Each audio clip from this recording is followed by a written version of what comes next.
Okay.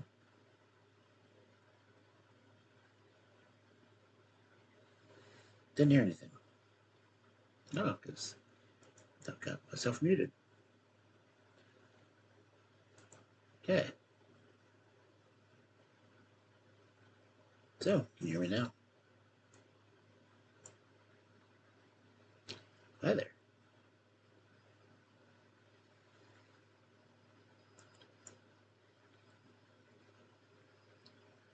Should I just do a long note?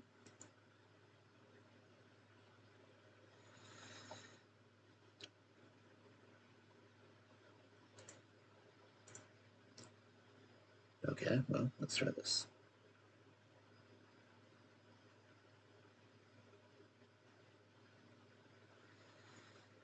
No, it must be going up because I turned off my monitor and I can still hear.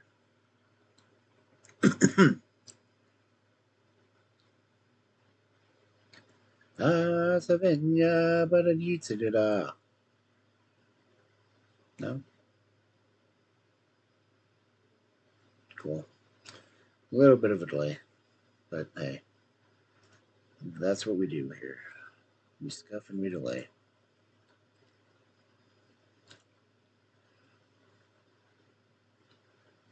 Just want to make sure I'm showing up perfectly everywhere else.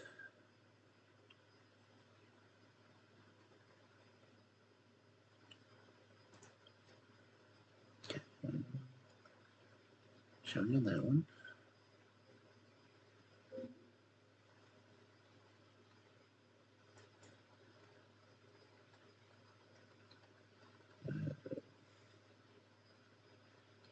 Here's that real quick.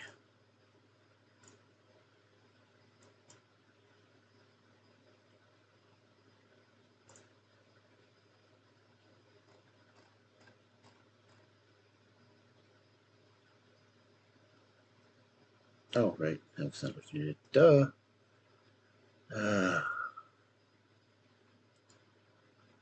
My brain is not working right now.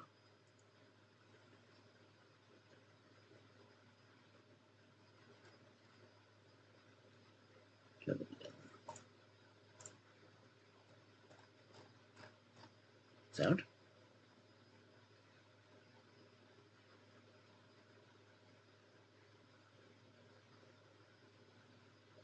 Hello?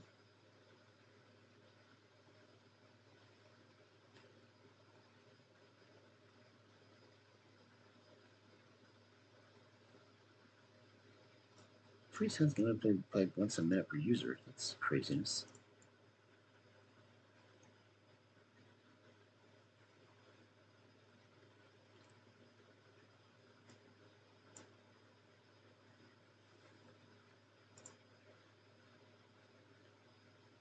I've never seen that before.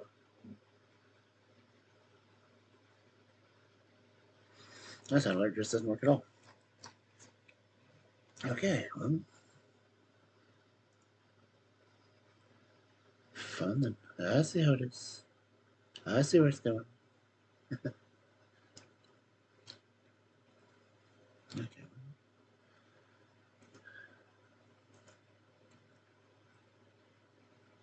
Yes, I can go ahead and share that on News Stories.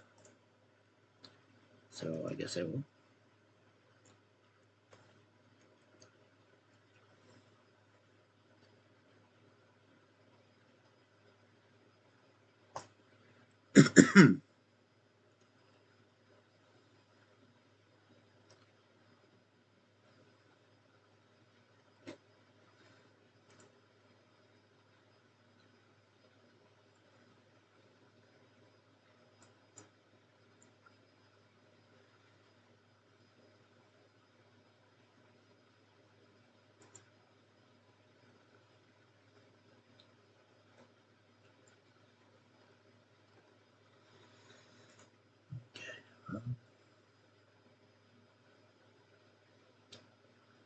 Don't know if I should try to wait for anyone or just get into the book.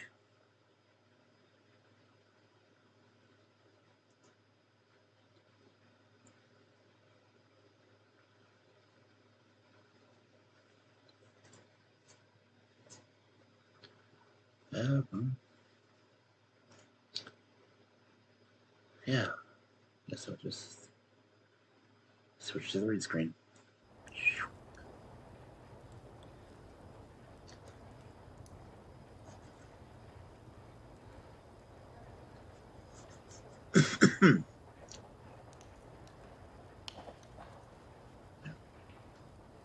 Got my nice little background audio down there.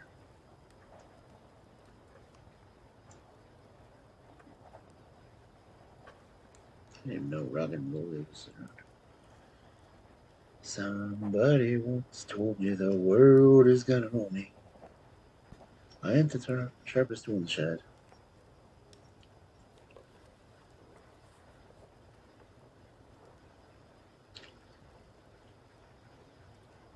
She was looking kind of dumb with her finger and her thumb in the shape of an L on her forehead.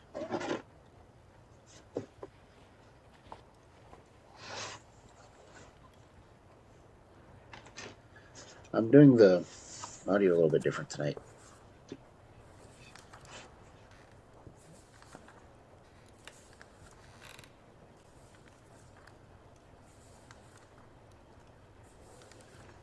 And in fact, I'm going to use the built-in microphones on my laptop for the audio.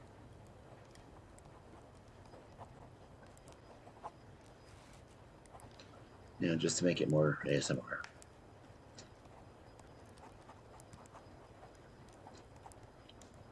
But that way I can use the headsets just for what I can hear on the stream, so I don't have to worry about it cross-feeding.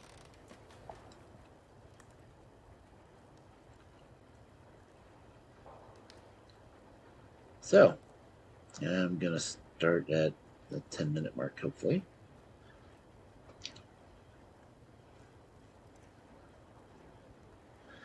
The first story tonight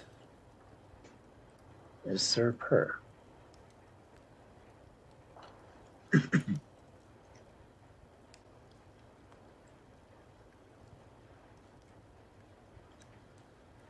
There once was a poor couple who had nothing but 3 sons.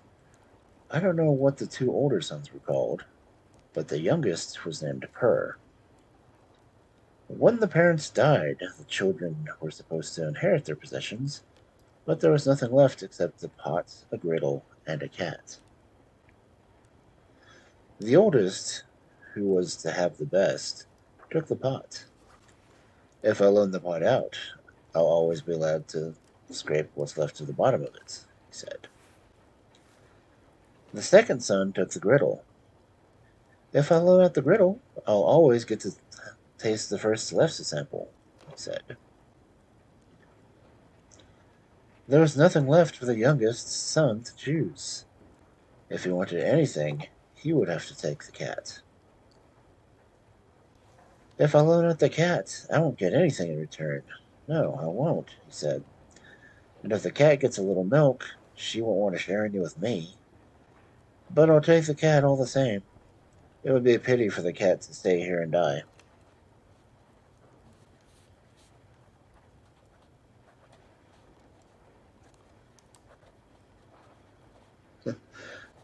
Sorry, I've got the sound turned off. But that would have been an interesting sound anyway.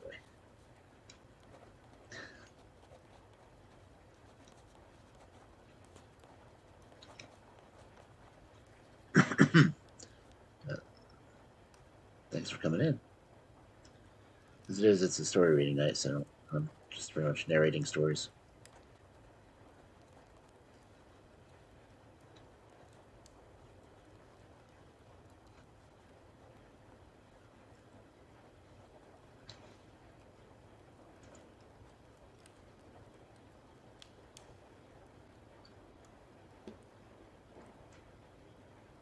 What?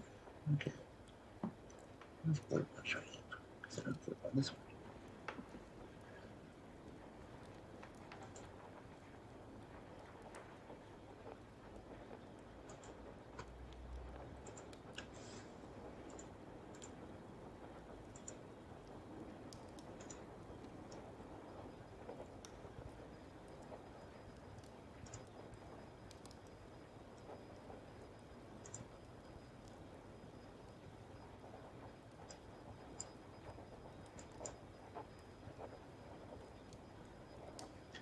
Okay, now try it.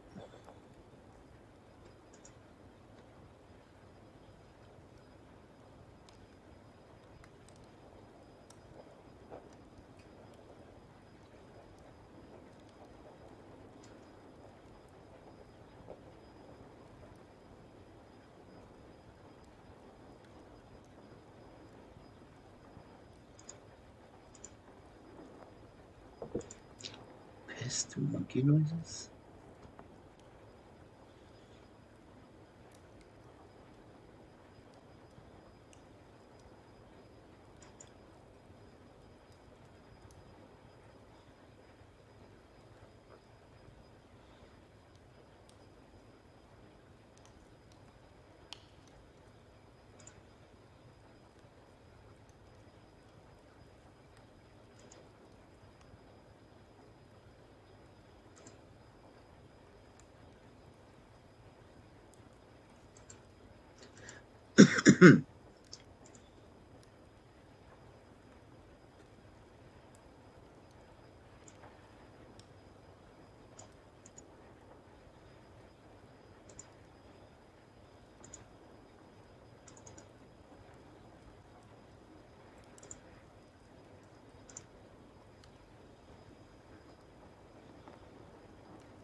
Anyway. Then the brothers set off into the world to try their luck, and each headed in a different direction. After the youngest boy had walked for a while, the cat said, "You will be rewarded, for you refused to leave me behind to die in that old hovel."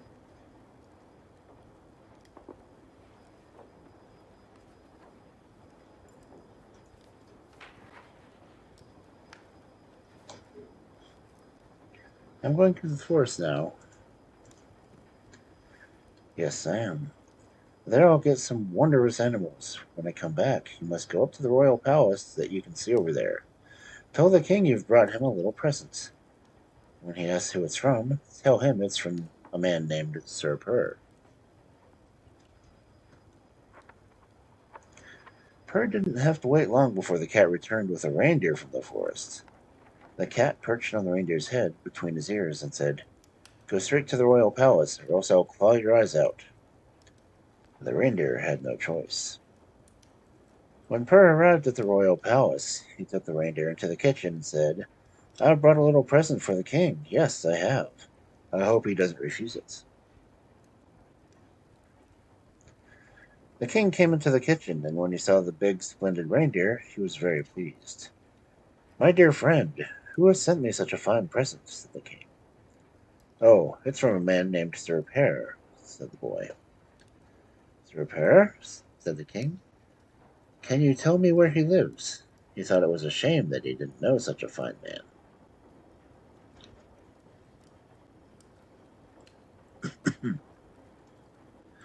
But the boy didn't want to say. He didn't dare. For Sir Pear was his master, and he'd warned the boy not to tell. Then the king gave Pear a generous tip and told him to be sure to convey his greetings when he got home, along with many thanks for the present. The next day the cat again went into the forest. There she jumped into the head of a stag and perched between the stag's ears. She threatened him until he agreed to go to the royal palace. Purr took the stag to the kitchen and said he'd brought a little present for the king. He hoped the king wouldn't refuse it.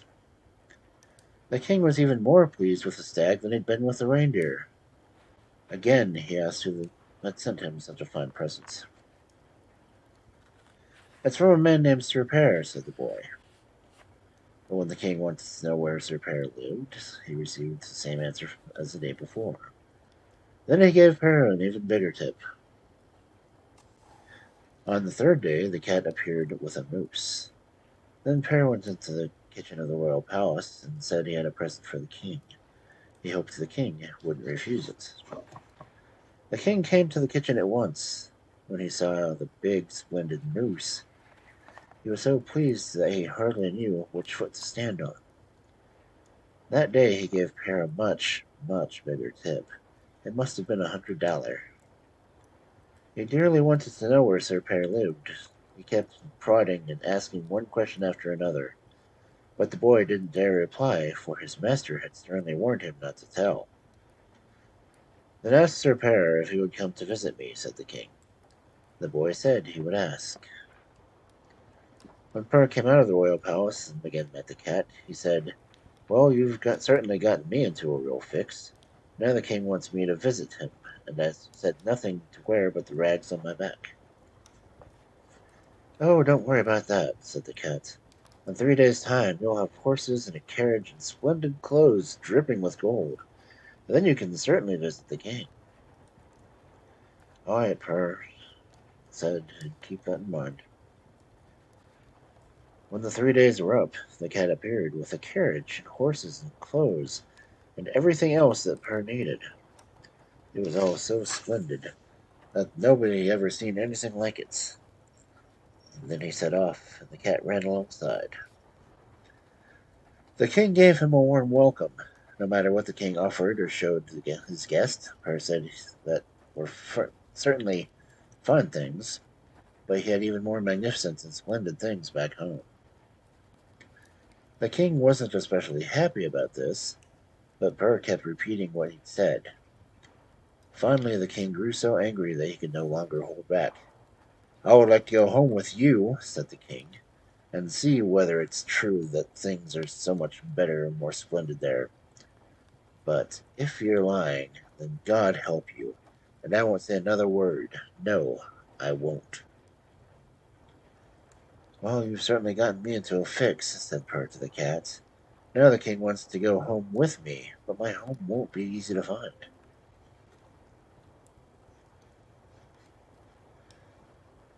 "Oh, don't worry about that," said the cat. "Go ahead and set off. I'll run on ahead." So they set off. Per rode in front behind the cat, who ran on ahead, and the king followed with his entourage. After they traveled a good distance, they came upon a big flock of lovely sheep.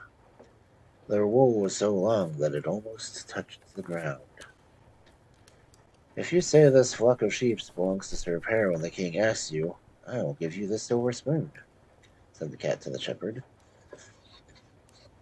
She had brought the spoon from the royal palace. The shepherd was happy to do just that. When the king appeared, he said to the shepherd boy, "I've never seen such a big and beautiful flock of sheep. Tell me, little boy, who owns these sheep?" "They belong to Sir Per," said the boy. After a while, they came upon a big, big herd of beautiful, stout cattle. They were so fat that their hides gleamed. "If you say that the herd belongs to Sir Per when the king asks you, then I'll give you the silver axe," said the cat to the shepherdess. The cat had also brought the silver axe from the royal palace. When the king arrived, he was quite astonished to see the big, splendid herd. He thought he'd never seen such a beautiful herd before. He asked the girl minding the stout cattle who owned them. "Oh, they belong to Sir Per," said the girl. They traveled a little further and came to a big, big herd of horses. They were the most beautiful horses you could imagine, big and strapping. There were 6 of each hue, red and dun-colored, and blue-black. "If you say the horses belong to Sir Per when the king asks you, then I'll give you the silver goblet," said the cat to the herder. She had also brought the goblet from the royal palace. "Yes, he would certainly do that," said the boy. When the king arrived, he was quite astonished to see the big, splendid herd of horses. He said he'd never seen the likes of them before. He asked the herder who owned the red, dun-colored, and blue-black horses. "They belong to Sir Per," said the boy. After they traveled a good distance further, they came to a castle. First there was a gate of brass, then one of silver, and finally one of gold. The castle itself was made of silver, and it was so shiny that it hurt the eyes, for the sun was shining on it when they arrived. They went inside, and the cat told Purr that he should say this is where he lived. Inside, things were even more magnificent than outside. Everything was made of gold. All the chairs and tables and benches. After the king had walked around and looked at everything, both high and low, he felt quite ashamed. "Oh yes, Sir Pear, your place is far more splendid than mine. It would do no good to deny it," he said. He wanted to leave at once. But Purr asked him to stay and have supper with him. And that's what the king did, though he was sullen and surly the whole time. As they were eating, the troll who owned the castle appeared and pounded on the gate. "Who is eating my wine and drinking my mead like swine?" bellowed the troll. As soon as the cat heard him, she ran over to the gate. "Wait a minute, and I'll tell you how the farmer sows the winter rye," said the cat. And she began rambling about the winter rye. "First the farmer plows his field," she said. "Then he spreads manure. Then he plows the field again. All of a sudden the sun appeared. Turn around and you'll see the most beautiful and lovely of maidens right behind you." The cat said this to the troll. When the troll turned around and looked at the sun, he burst. "Now all of this is yours," said the cat to Sir Pear. "You must chop off my head. Yes, you must. It's the only thing I ask in return for all that I've done for you."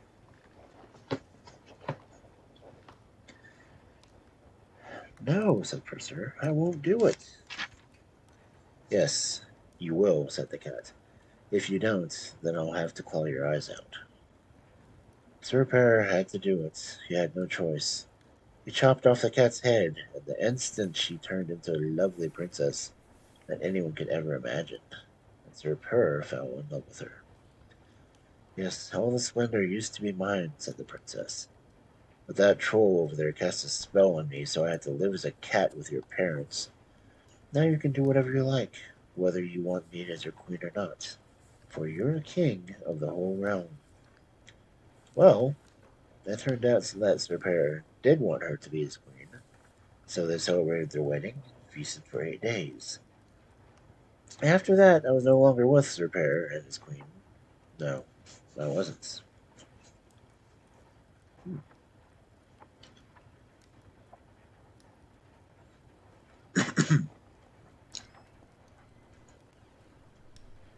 All right. Second story for the night. Um, Little Ace Goosegirl.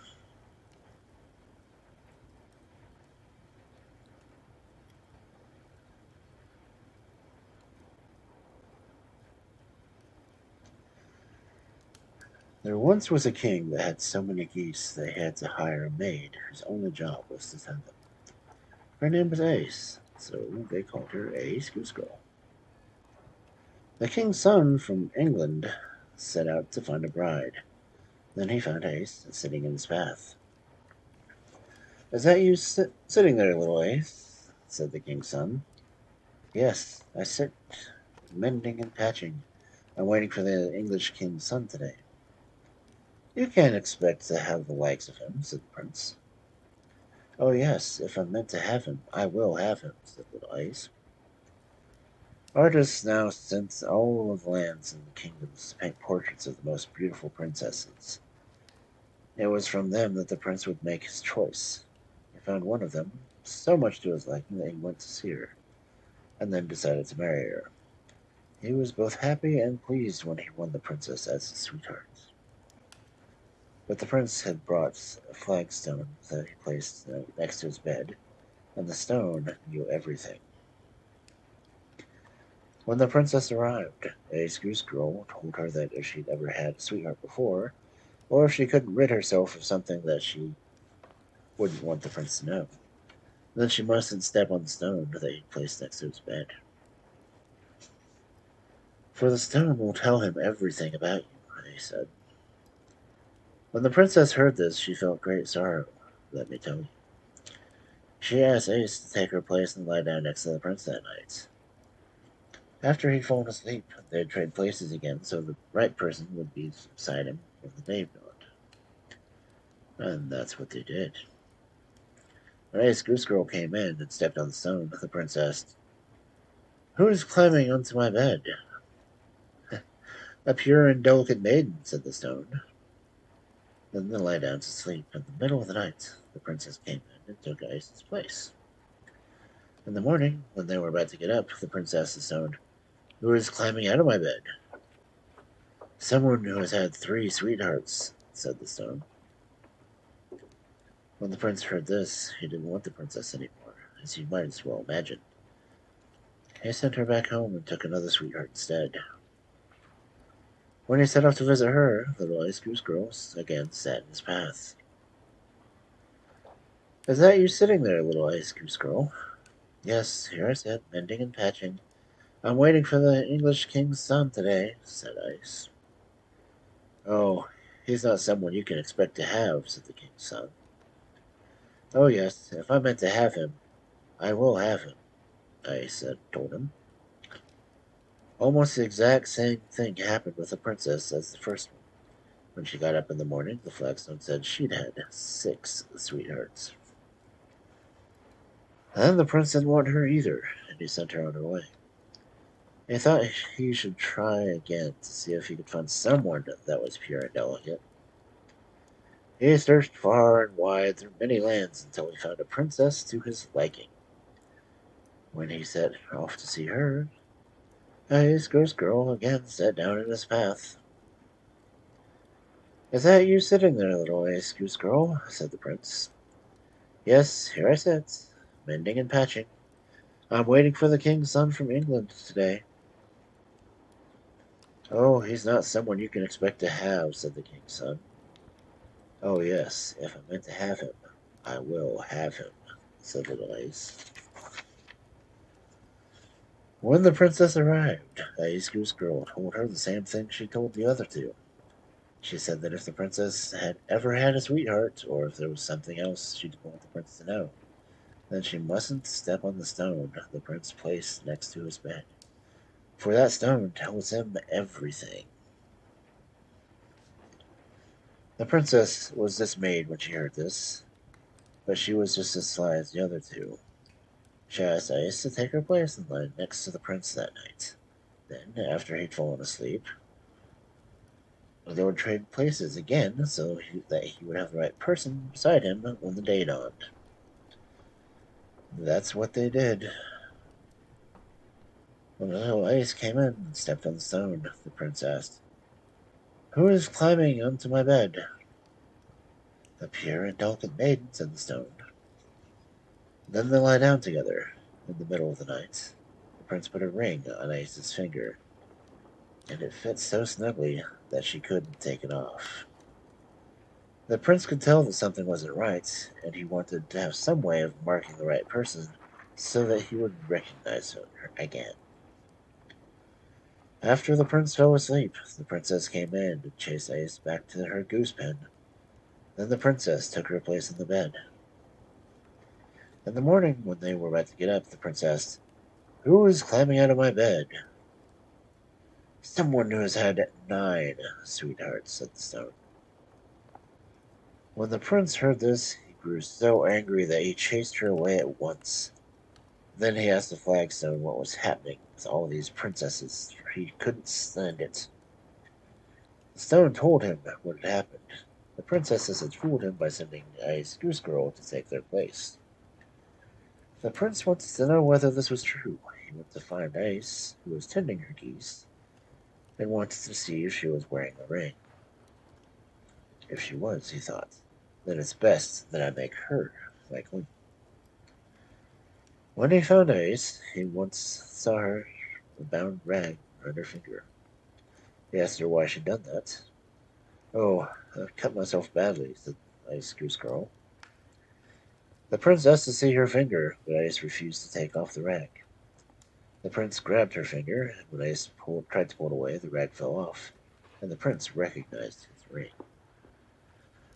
So he took Aase to the royal palace, gave her all manner of finery and splendid clothes, and then they celebrated their wedding.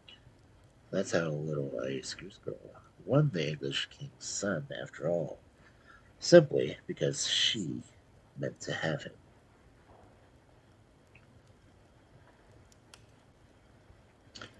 Okay.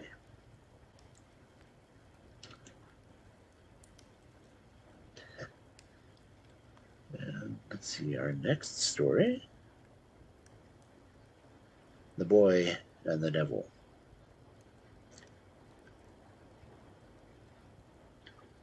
Does not take place in Georgia. Anyway. The Boy and the Devil. There once was a boy who was walking along the road, cracking nuts. He found one with a worm inside, and at that moment he came upon the devil. "Is it true what they say," said the boy, "that the devil can make himself so small as he wants and force him way into even a pinhole?" "Yes, it is," replied the devil. "Oh, I'd like to see that. Crawl inside this nut," said the boy. And that's what the devil did. After he crawled all the way inside the wormhole, the boy stuck a twig in the hole. "Now I've got you," he said, and he put the nut in his pocket. After he'd walked for a while, he came to a smithy. There he went inside and asked the blacksmith if he could smash the nut open for him. "Oh, that's easily done," replied the blacksmith. He picked up a small hammer and placed the nut on the anvil. Then he brought the hammer down on it, but the nut refused to break. Then he picked up a slightly bigger hammer, but that one wasn't strong enough either. He picked up one after that, even bigger, but that didn't do the trick. Then the blacksmith got angry and picked up the sledgehammer. "I'll smash you open, that I will," he said, and he brought the sledgehammer down with all his might. The nut cracked open with such force that half the smithy flew right off. Half the smithy roof flew off. And the noise was so loud that it seemed that the entire hut might collapse. "I think the devil himself must have been inside that nut, that I do," said the blacksmith. "Yes, he was," said the boy.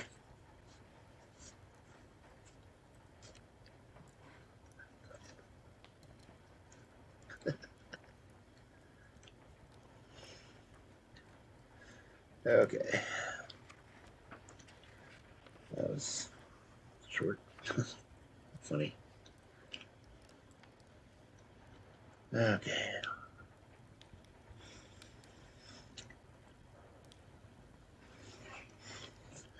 The next story is the Seven Foals. There once was a poor couple who lived in a miserable hovel far away from the forest. Or away in the forest. For them, life meant nothing. I don't know. Wait, screwing up on this one. Let me try this. I'll start up again.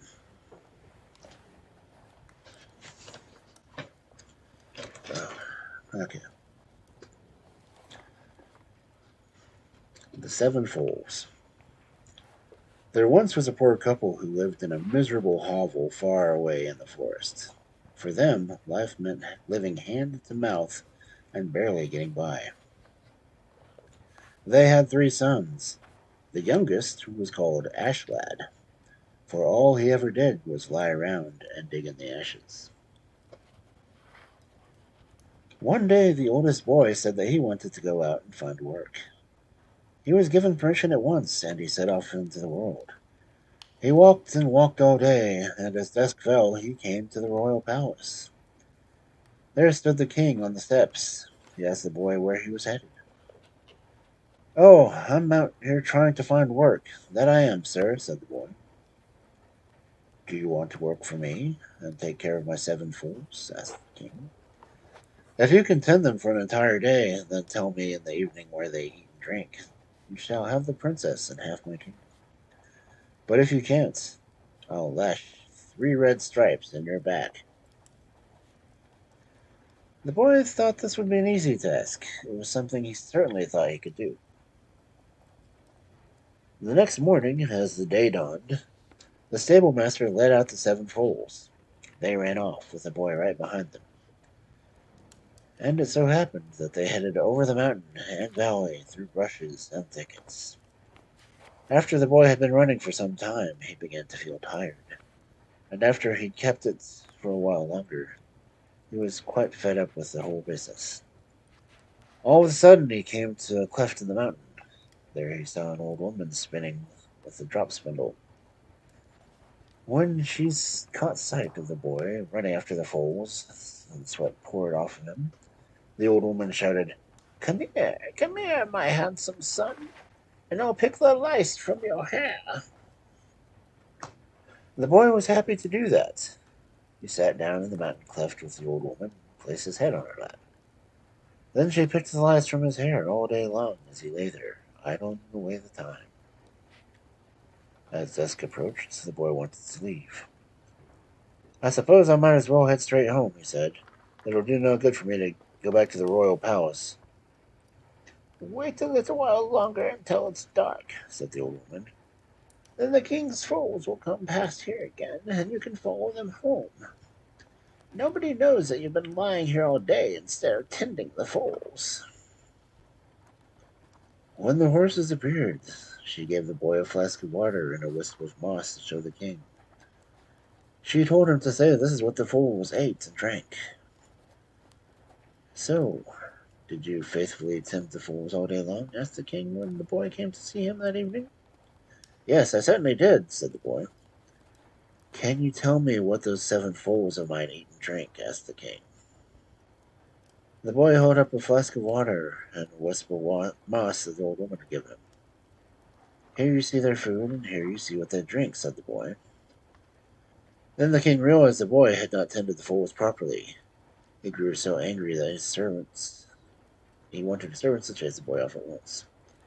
But first, they had to lash 3 red stripes on his back and sprinkle salt in the wounds. When the boy got back home, you might as well imagine how he was feeling. He said that he may have gone out to look for work, but he'd never do it again. The next day, the second son said that he wanted to go out to the world to try his luck. His parents said no. They told him to look at his brother's back, but he refused to give up. They kept insisting until at long last they had given him permission, and then he set off. After he walked all day, he too came to the royal palace. There stood the king on the steps. He asked the boy where he was headed. When the boy replied that he was out looking for work, the king said that he could work for him by taking care of his 7 foals. Then the king offered him the same punishment and the same reward he'd promised his brother. The boy was at once ready and willing, and agreed to work for the king, for he thought he could certainly look after the foals and tell the king what they ate and drank. In the gray light of dawn the next morning, the stable master led out the foals. They raced off over the mountains and valleys with the boy close behind. But the exact same thing happened to him as to his brother. After he'd been running after the foals for a long, long time, he was both sweaty and tired. Then he came upon the cleft in the mountain where the old woman was spinning with a drop spindle. She called to the boy, come here, my handsome son, and I'll pick the lice from your hair." The boy thought this was a good idea, and he let the foals run off while he sat down in the mountain cleft with the old woman. There he stayed, idling away the whole day. When the foals came back in the evening, the old woman gave him a wisp of moss and a flask of water that he was supposed to show the king. Then the king asked the boy, "Can you tell me where the 7 foals of mine eat and drink?" The boy held out the wisp of moss and the flask of water and said, "Yes, here you can see their food, and here you can see what they drink." Again, the king grew angry. He ordered his servants to lash 3 red stripes on the boy's back, then sprinkle salt in the wounds and chase him home at once. When the boy got back home, he too reported what had happened to him. He said that they may have gone out to work, but he'd never do it again. On the third day, Ashlad wanted to set off. He, too, wanted to try to look after the foals. His brothers laughed and made fun of him. Seeing as what happened to us, how do you think you can accomplish the task, considering the way you look? You're a boy who has never done anything but lie around at night, digging in the ashes, they said. Even so, said Ashlad, I still want to try, now that I've got an idea into my head.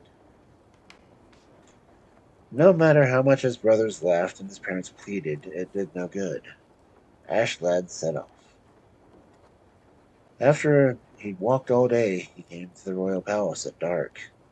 There stood the king on the steps, and he asked the boy where he was headed. I'm out here looking for work, said Ashlad. Where are you from? Asked the king, for he wanted to know a little more before he hired anyone else.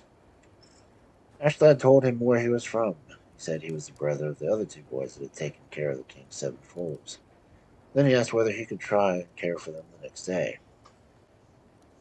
Oh, blast you, said the king. He grew angry and just thinking about the boys.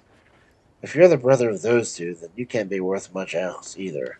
I've had enough of your sorts. Yes, but seeing as I'm here, couldn't you allow me to go try? Said Ashlad. All right, if you really want your back to be lashed, it's fine with me, said the king. I'd rather have the princess, said Ashlad. The next morning, in the gray light of dawn, the stablemaster once again let out the 7 foals. They raced over mountain and valley, through bushes and thickets, with Ashlad close behind.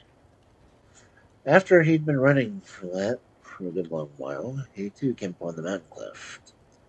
There the old woman again, spinning with her drop spindle.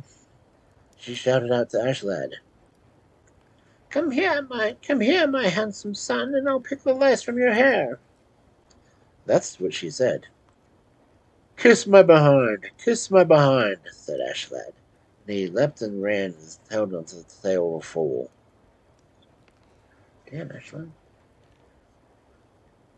After he had come safely past the mountain cleft, the youngest foal said, climb onto my back, go ahead, for we still have a long way to go. And that's what he did. They traveled a long, long way. Do you see anything? Said the foal. No, said Ashlad. They traveled even farther. Do you see anything now? Asked the foal. No, I don't, said the boy. After they traveled a long, long way, the foal asked again, do you see anything now? Yes, now I think I see a whitening, said Ashlad. It looks like a big, stout birch stump. Yes, that's where we'll go inside, said the foal.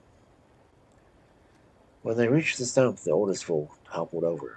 Where the stump had stood was a door, and inside the room there was a fireplace with a couple of stools, but behind the door hung a big, rusty sword and a little flask.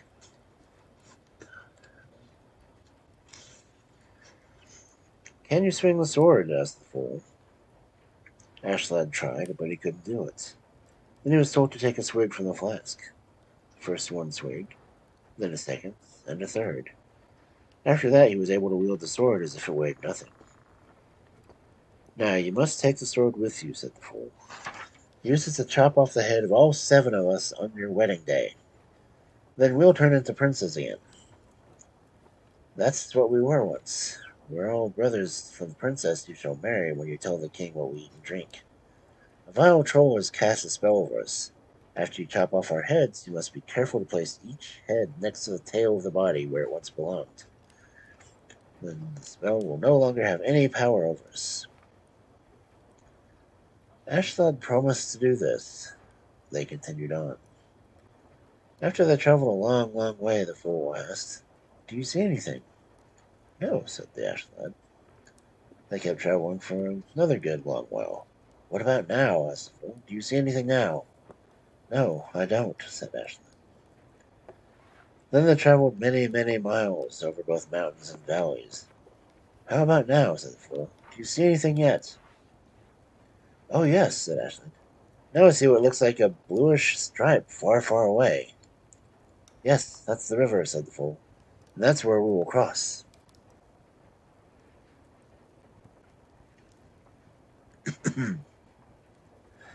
Spanning the river was a long, splendid bridge. After they reached the other side, they again traveled a long, long way. Then the fool asked Ashlad whether he saw anything. Yes, this time he did. He saw something black far away. It looked like a church tower. Yes, that's where we'll go inside, said the fool.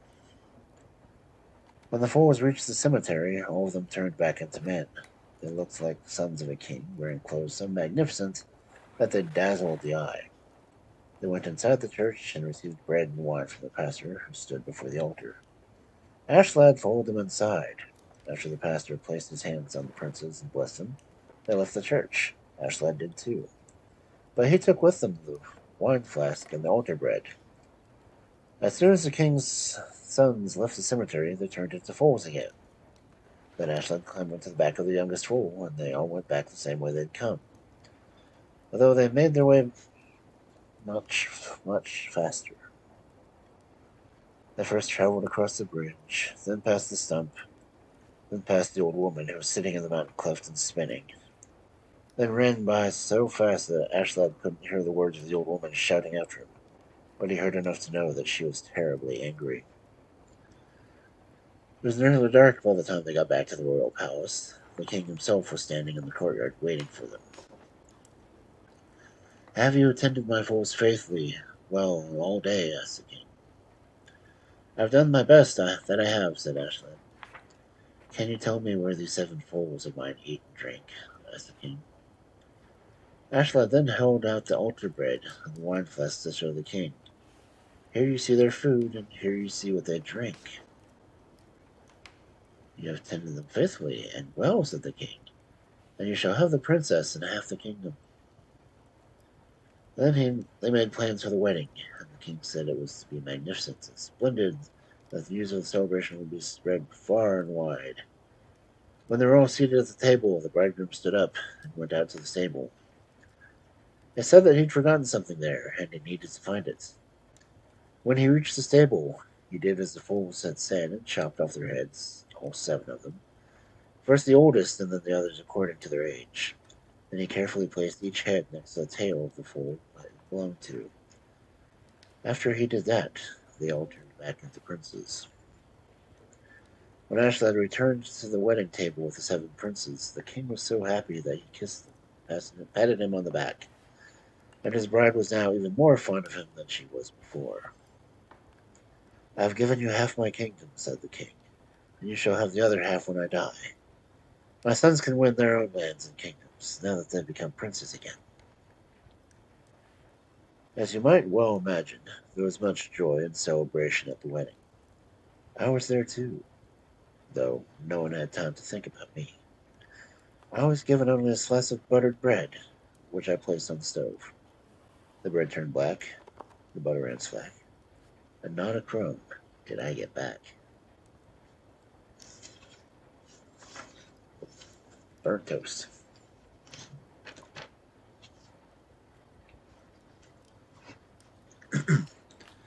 Well, I have this ending of stories like that. That's always just weird. Okay. I may call it a short night, so maybe 1 or 2 more stories.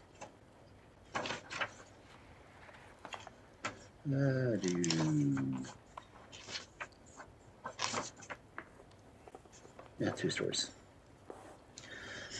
Okay. I'm going to try to pronounce this one. Gidske? Yeah. So this one is Gidske.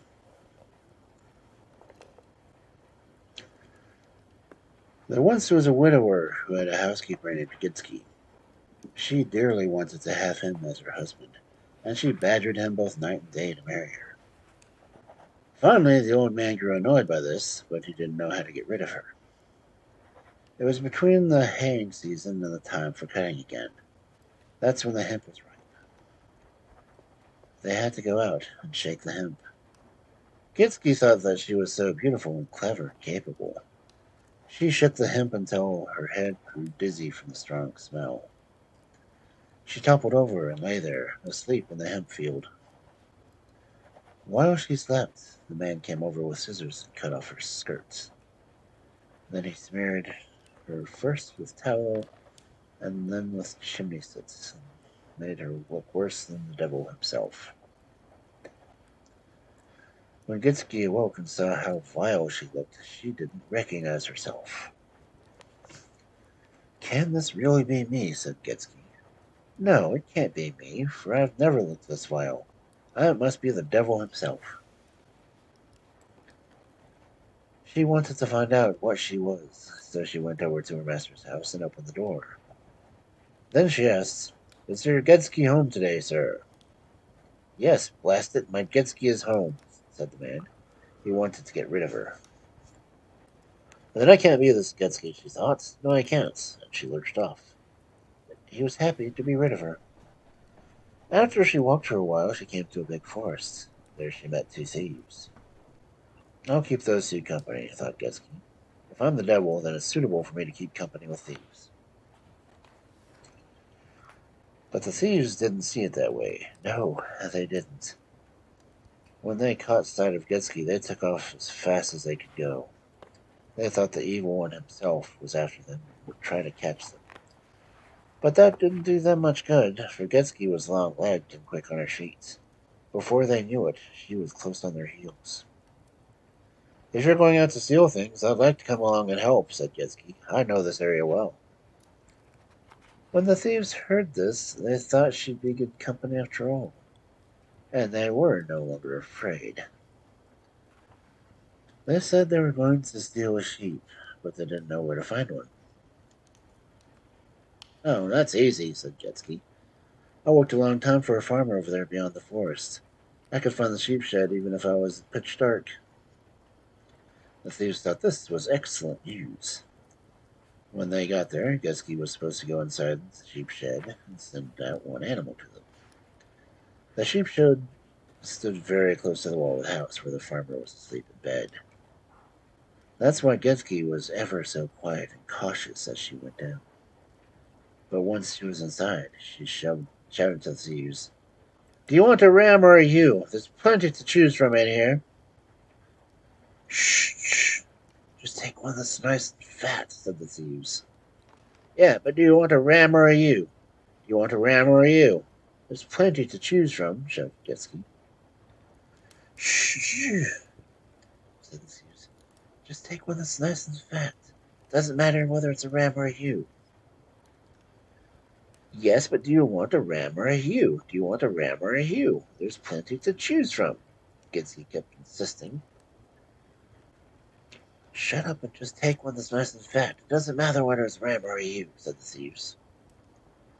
In the meantime, all the shouting had woken up the man inside. He came out in his nightshirt to see what was going on. The thieves took off, and Gidske rushed after them so fast she knocked the farmer down. Wait, boys! She shouted. The man only saw a black creature, and he was so frightened that he hardly dared stand up. He thought it was the devil himself, who had been made inside the sheep shed. There was only one thing he could think of to do. That's right, he went back inside and woke his servants. Then they all sat down to plead and pray, for he'd heard it was possible to chase the devil away with prayers. On the next evening, the thieves wanted to go out and steal a fat goose. Gidske was going to show them the way. When they arrived at the goose coop, Gidske was supposed to go inside and send out one bird to the thieves, for she knew the place well. "Do you want a goose or a gander? There's plenty to choose from," shouted Gidske when she was inside the goose coop. "Shh, just take one that's nice and fat," said the thieves. "But do you want a goose or a gander? Do you want a goose or a gander? There's plenty to choose from," shouted Gidske. "Shh, just take one that's nice and fat. It doesn't matter if it's a goose or a gander. And shut up," they said. While Gidske and the thieves argued about this, one of the geese began to honk. Then another started honking, and suddenly they were all honking at once. The farmer came out to see what was going on. The thieves took off as fast as they could go, and Gidske rushed after them. She moved so fast that the farmer thought it was the devil himself, for she was long-legged and she didn't hitch up her skirts. Don't run off, boys, said Gidske. You can have whatever you want, either a goose or a gander. But the thieves didn't think there was any time to waste. Back on the farm, everyone began to plead and pray, both old and the young. They were convinced that the devil himself had been there. As the evening approached on the third day, the thieves and Gidske were so hungry that they didn't know what to do with themselves. They made plans to go over to the edge of the forest where a rich farmer had a storehouse. And there they would steal some food. And that's where they went, but the thieves didn't dare go inside. So Gidske was supposed to go inside the storehouse, and that was set up on posts. Then she would hand food down to the thieves as they waited outside. When Gidske went in, she found plenty of everything: beef, and pork, and sausages, and flatbread made from peas. Oh, the thieves shushed her and told her to toss some of the food out. She should keep in mind what happened twice before. But Gidske insisted on doing the same thing. Do you want beef or pork or sausage or flatbread made from peas? Look at this lovely flatbread, she shouted so loudly that her words echoed. You can have whatever you want. There's plenty to choose from. There's plenty to choose from. The man on the farm was awakened by all the arguing, and he came out to see what was going on. The thieves ran off as fast as they could. Gidske also came running past the farmer. She was both fast and vile-looking. Wait, boys, wait, she shouted. You can have whatever you want, for there's plenty to choose from here. When the farmer caught sight of that ugly beast, he too thought the devil was on the loose. He'd heard about what happened the 2 nights before, and began to plead and pray, and everyone else on the farms in the area did the same. They knew it was possible to chase away the devil with prayers.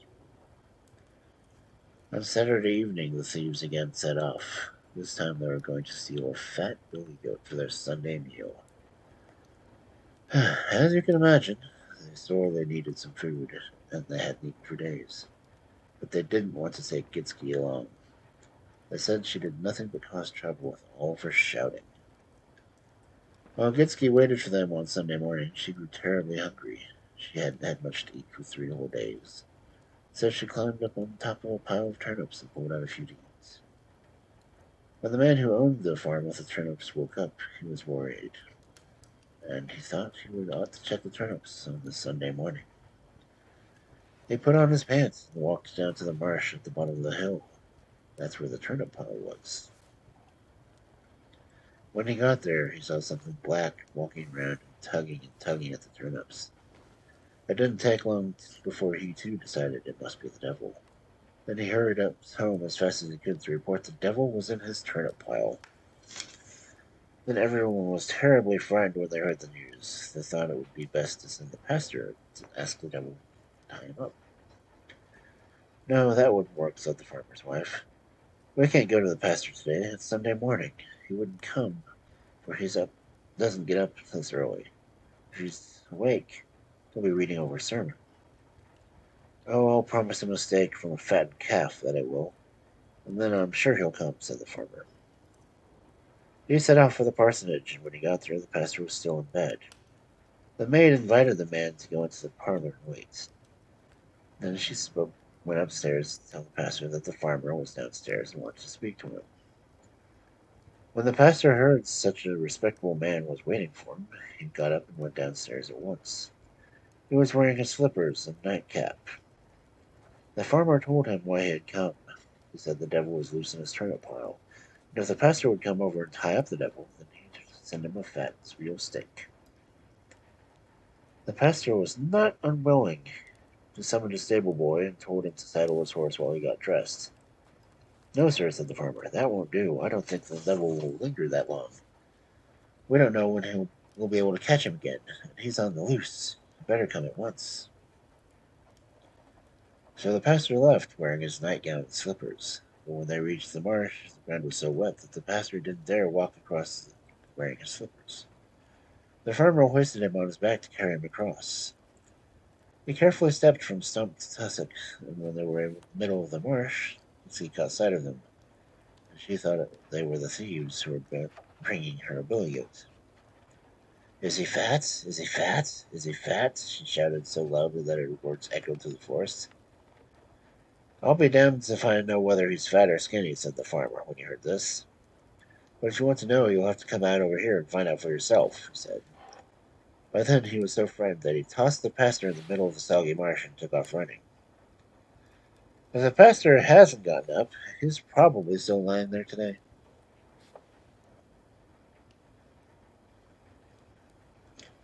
Yeah, fun times.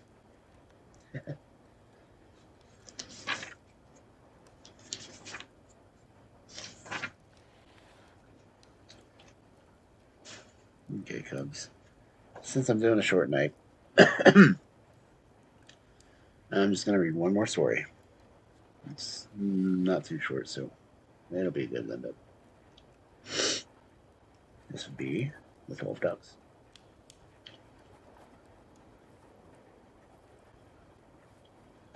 Okay. The 12 Ducks.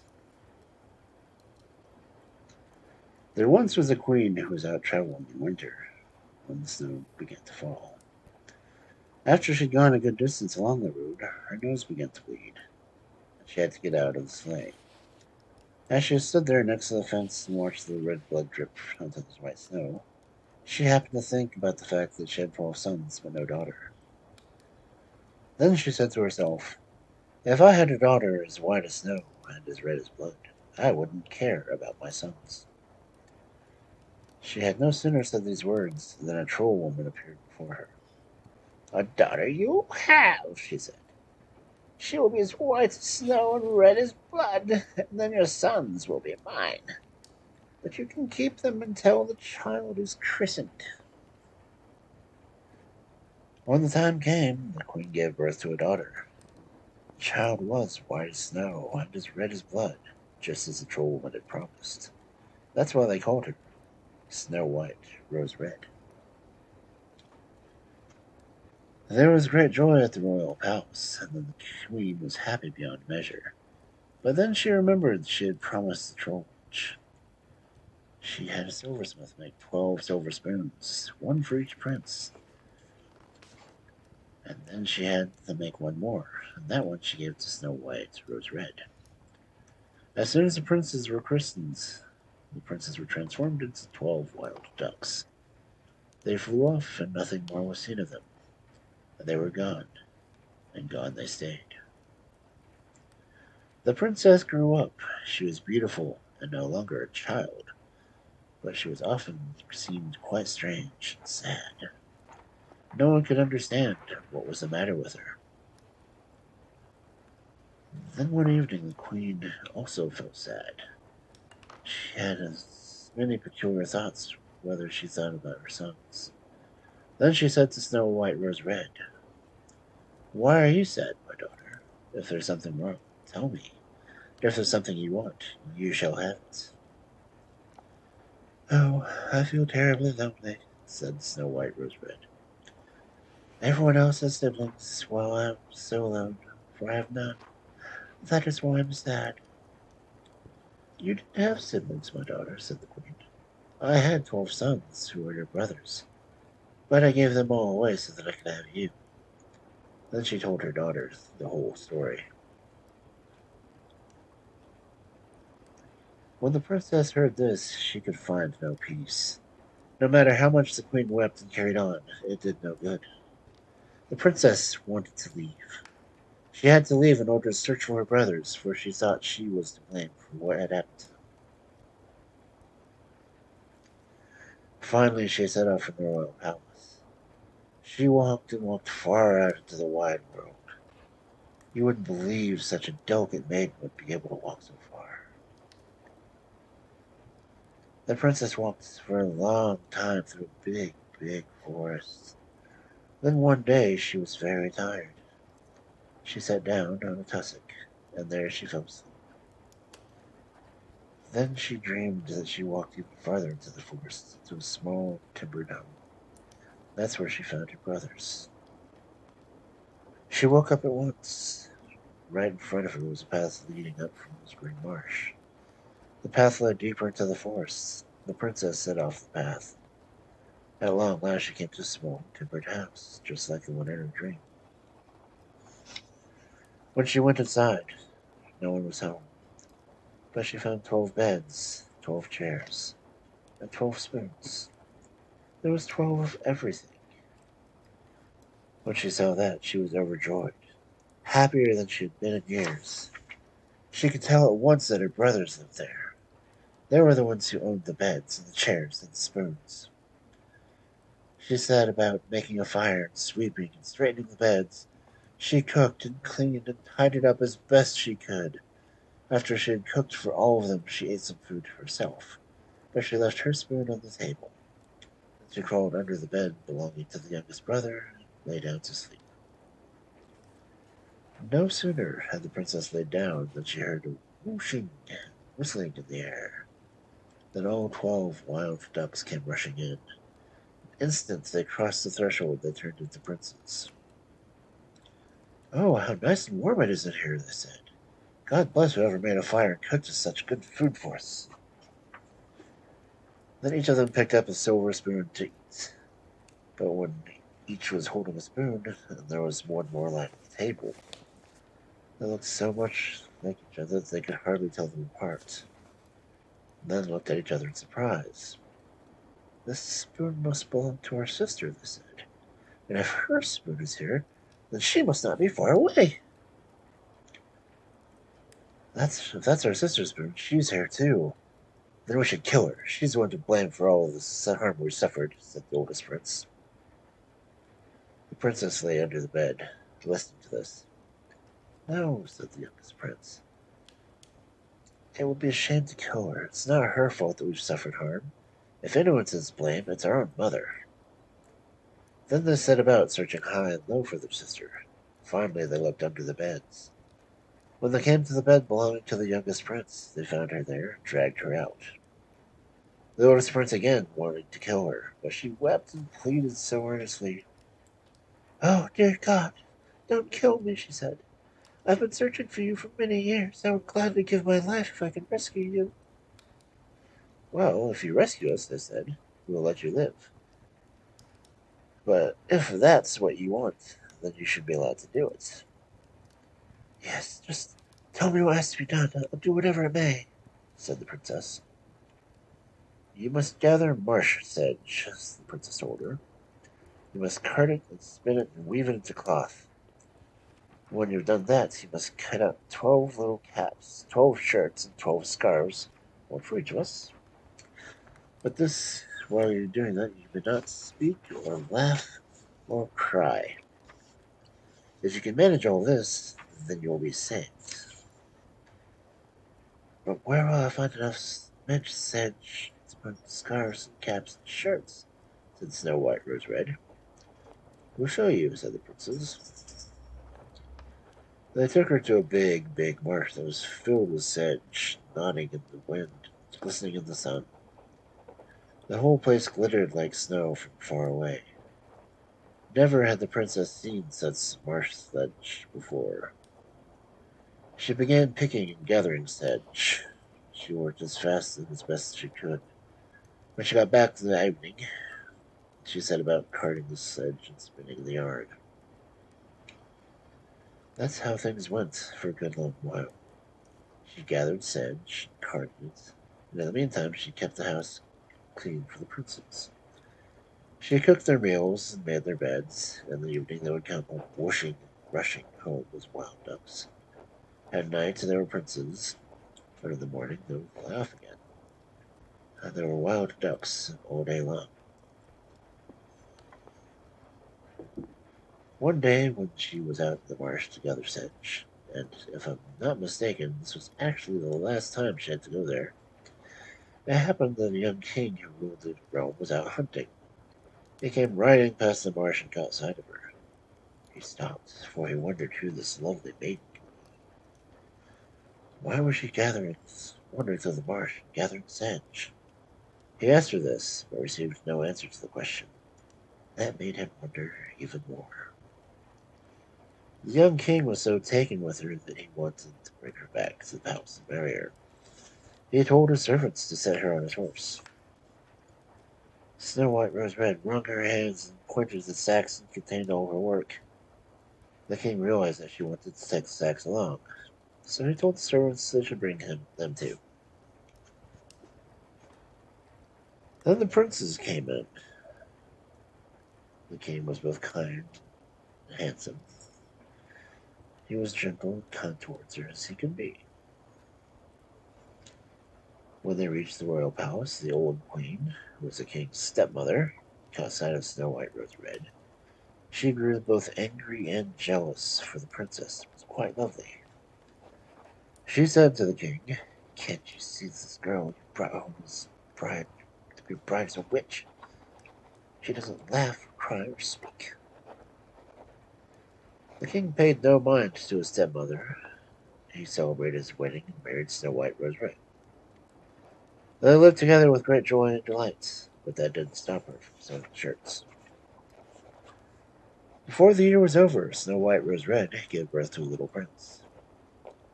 Then the old queen grew even more angry and jealous. When night fell, she tiptoed into the bedroom when Snow White Rose Red was asleep. There she picked up the child, tossed him into a snake pit. Then she cut her little finger and smeared blood on the mother's lips. After that, she went to the king. "Come and see what sort of woman you've taken for your queen," she said. "She has eaten her own child." The king was so filled with such dismay that he practically wept. He said, "Oh, it must be true, for I can see it with my own eyes. But I don't think she'll ever do it again, so this time I will spare her life." Before the year was over, Snow White Rose Red gave birth to another son. The same thing happened to him as to her first child. The king's stepmother grew even more evil and jealous. One night she tiptoed into the bedroom while Snow White Rose Red slept. There she took the child and threw him into the snake pit. Why does everyone have a snake pit? Then she cut her finger and smeared the blood on the lips of her mother. And then she told the king that his queen had eaten this child too. Then the king was more distressed than you could ever imagine. He said, "Oh, it must be true, for I can see it with my own eyes. But she certainly won't do it again, so I'll spare her life one more time."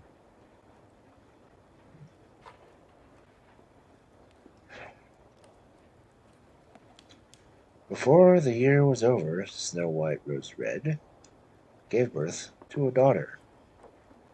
The old queen took this child too and threw her into the snake pit. While the young queen slept, the stepmother cut her own finger and smeared blood on the queen's lips. Then she went to the king and said, "You must come and see if I'm wrong when I say that she's a troll witch. Now she's eaten their third child." When the king was filled with sorrow beyond all measure, this time he could no longer spare her life. He was forced to decree that she should be burned at the stake. When the flames rose up and Snow White Rose Red was about to put on the fire, she motioned for the servants to place the 12 boards around her. On the boards she placed the scarves and caps and shirts for her brothers. But the youngest brother's shirt was missing the left sleeve. She hadn't had time to finish it. No sooner did she do this than the whooshing and rushing was heard in the air, and 12 wild ducks came flying over the forest. Each of them plucked up his clothing, then flew off. "Did you see that?" said the evil queen to the king. "Now you can truly see that she is a witch. Hurry up and burn her before more wood is gone." "Oh," said the king, "we have plenty of firewood. We have a whole forest of wood. I want to wait a little longer. I'd like to see how this will end."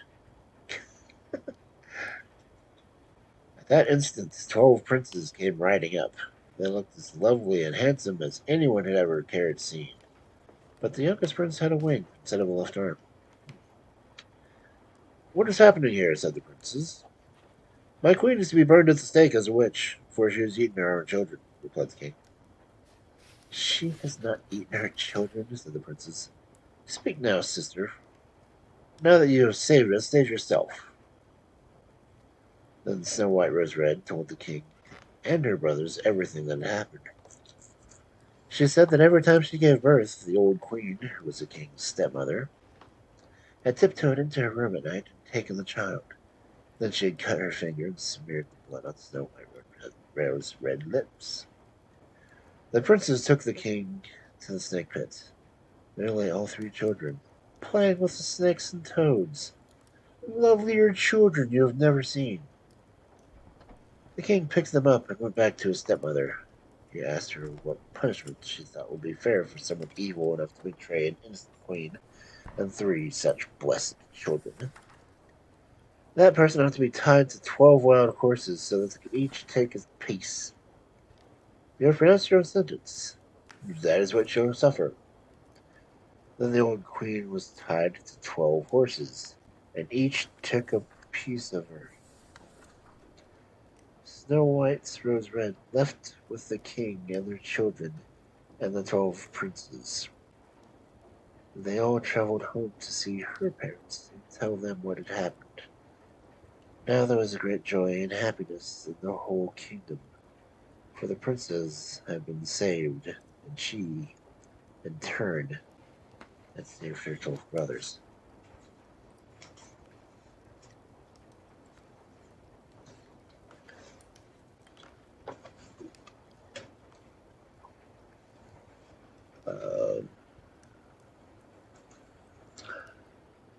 There's only really one thing to say about that kind of story. That would be, what the fuck? Oh my god. Uh, Honestly, that story was all over the place. And you got Snow White, you got seven, uh, seven princes. Seven princes was like the ones got turned into swans. Uh,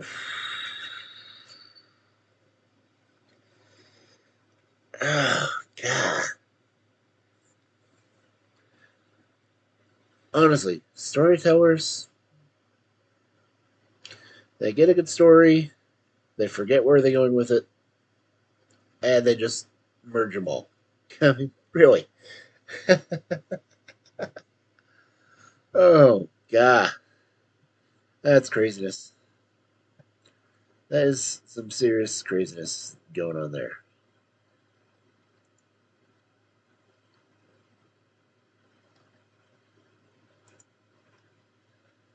Oh, yeah. Man, how many stories did I read? Oh, let's try 6, 7. I don't know. This one of them was Ashland. I mean, that's craziness. Um,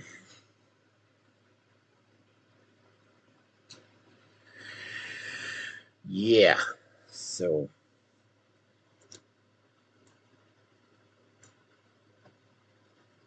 that's just freaking insane.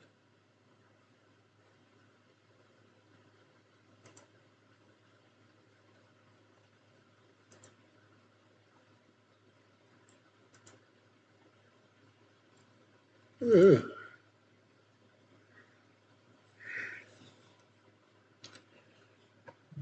I haven't even in here right now, do I?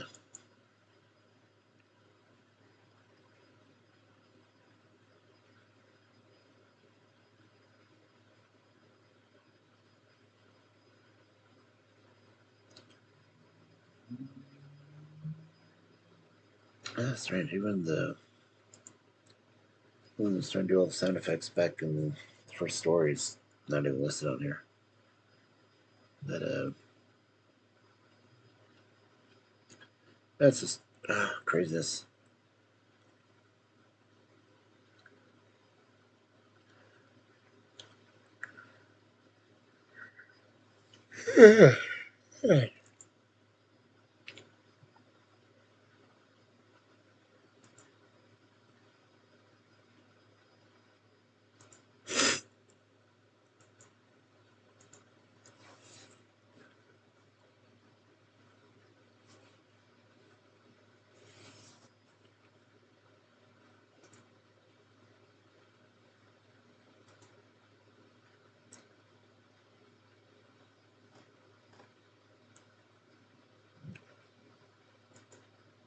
I don't know how great it was.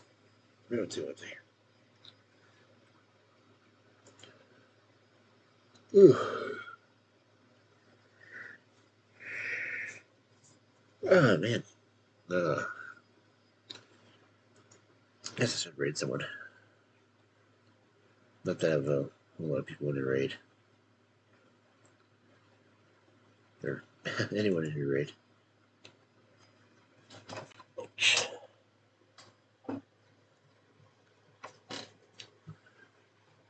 I walked in with a sprint. Oh no, no Dr. Pepper. No. Okay. I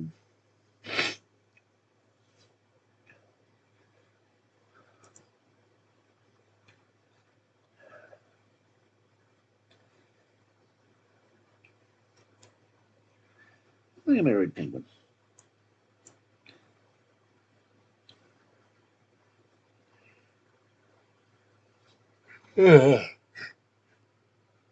Let me see.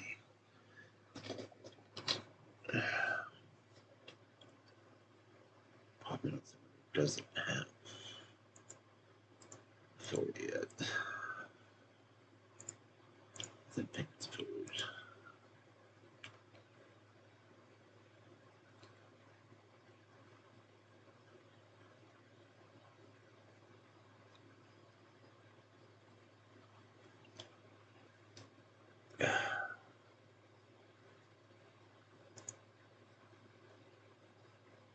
Okay.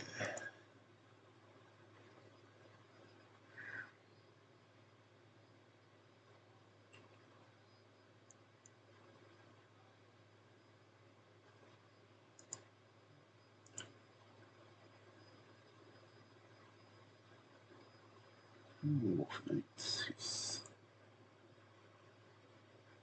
not quite there yet.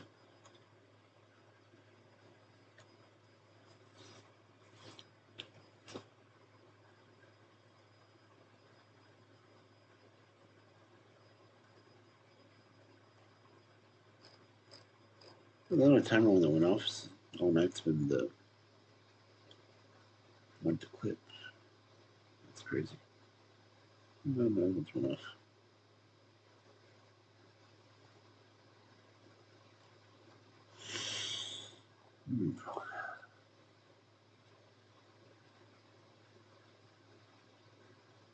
No,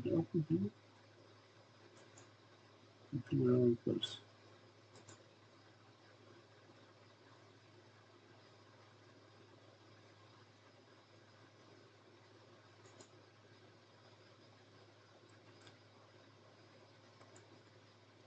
I don't think it's someone.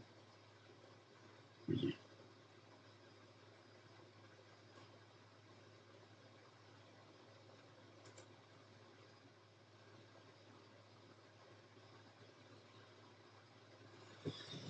Okay, playing Phasmophobia. Be interested to.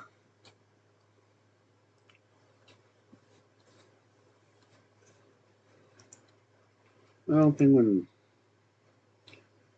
He's already affiliated.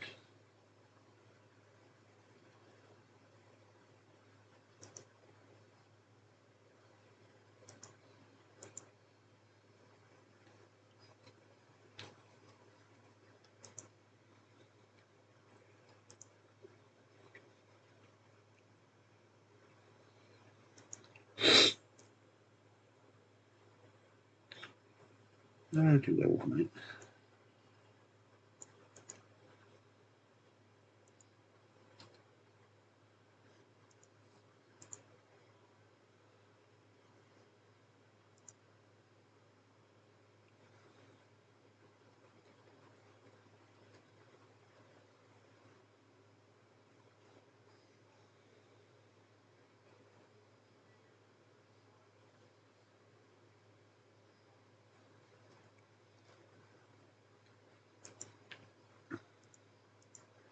Okay, yeah, I'll go ahead and do Wolf.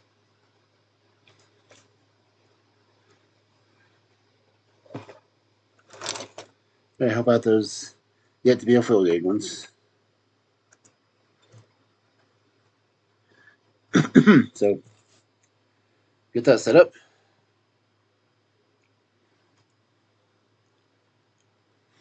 So let's switch screens. Woo. There we go.